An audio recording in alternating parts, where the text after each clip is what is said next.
Okay, lecture 4, half-life of a reaction. Sorry, I drew the first order rate law here because when I printed it out, this came out first rather than lecture 3, so I started writing on the wrong one, so I'm not printing this out again. Here's the, you should know the definition of half-life. Won't go into that, we're just going to do a problem here. The first order reaction, a first order reaction has a rate constant of 0.115 inverted seconds. What is the half-life?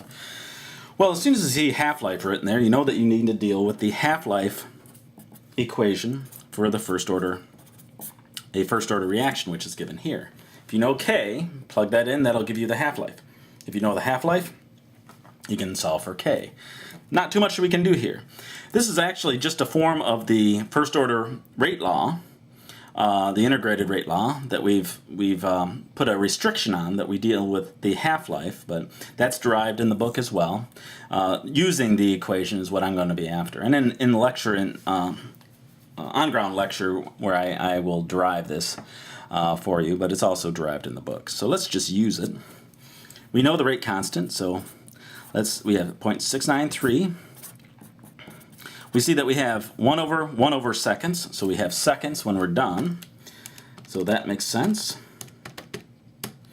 And we end up with 6.03 seconds as our half-life. So after 6.03 seconds, half of our sample is gone. After another 6.03 seconds, another half is gone, or we're down to 25%. So that's our half-life. Not much more that we can do here. I said in seconds here. If I said I wanted it in minutes, we'd have to convert this. So always check and see what the half-life is.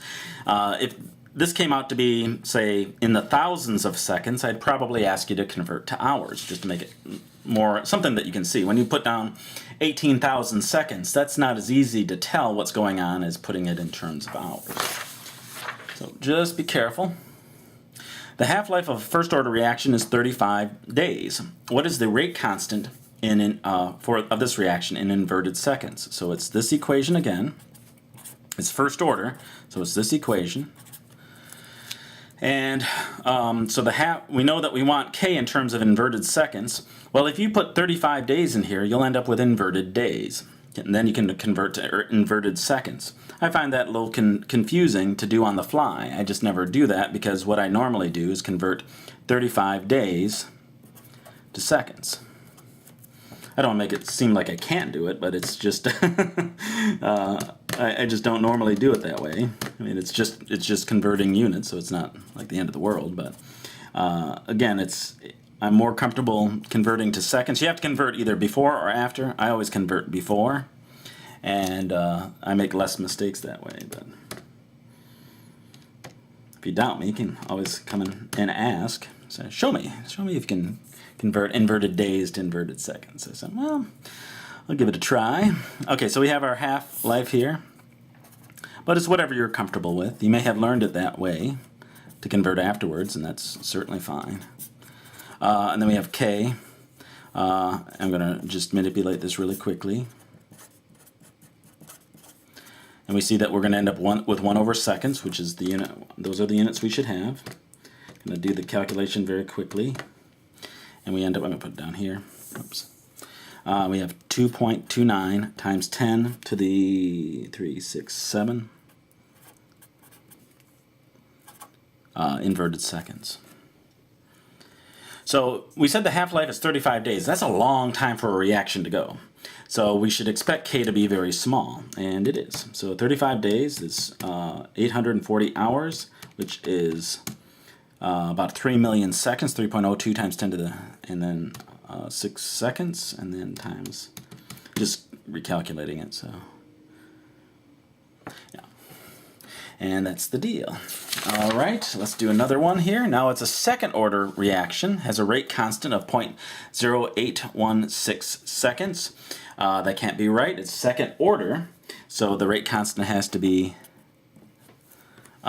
inverted seconds, inverted concentration, because concentration is part of the second order reaction. What I did was I think I just copied it from the previous problem. The half-life for a second order reaction involves the concentration. Now the reason it does is because the second order reaction involves two molecules. So as the molecules are used up in the reaction, they have a harder time finding each other. So as the time goes on, the half-life becomes longer because it takes more time for the molecules to find each other. So it is concentration dependent. The first order reactions are not. So we needed to have that in there. And if you put in the units, even if I didn't notice it here, I would have noticed it as we went because we wouldn't be able to cancel the units as we need to. Now they want what is the half-life in seconds, and we put in what we know here. It's 1 over, now K is 0.0816 inverted seconds, inverted molars. Now I had it inverted molars, inverted seconds, same thing. I'm just putting it in this form because I know that we have to cancel the molars. So molars cancel. We're left with 1 over inverted seconds, so that's seconds.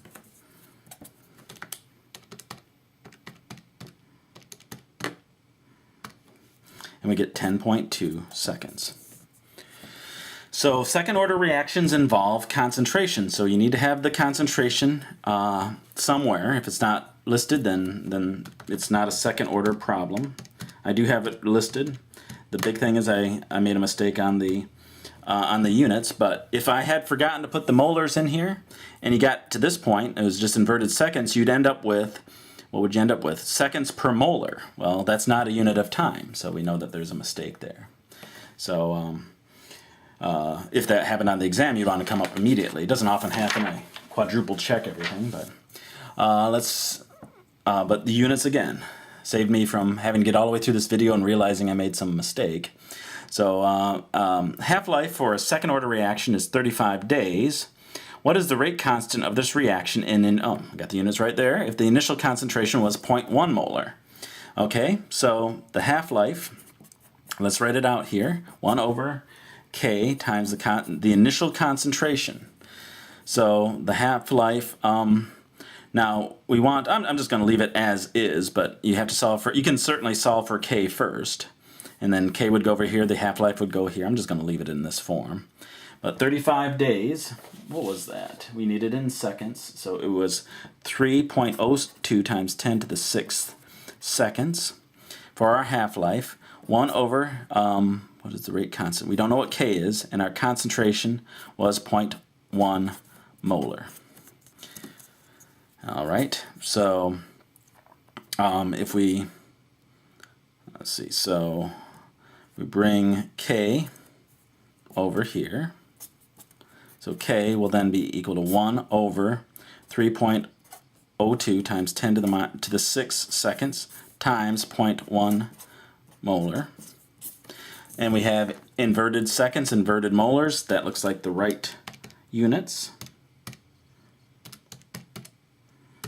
And K is going to be 3.31 times 10 to the minus 6 inverted molars, inverted seconds.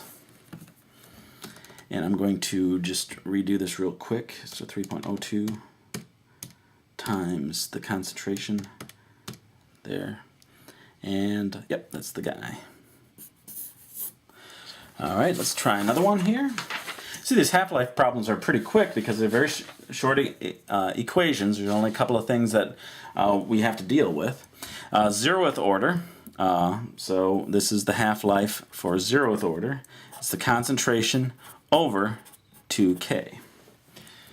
So we need to know that equation. A 0 order reaction has a rate constant that is 0.00333 molars per second. Same units as for the integrated rate law, and that's because this is taken is a version of the integrated rate law, so same units.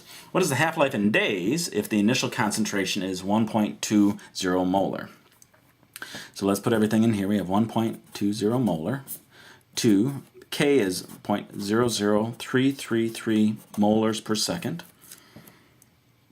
We can see that molars are going to cancel, then it's 1 over seconds, so seconds when we're done.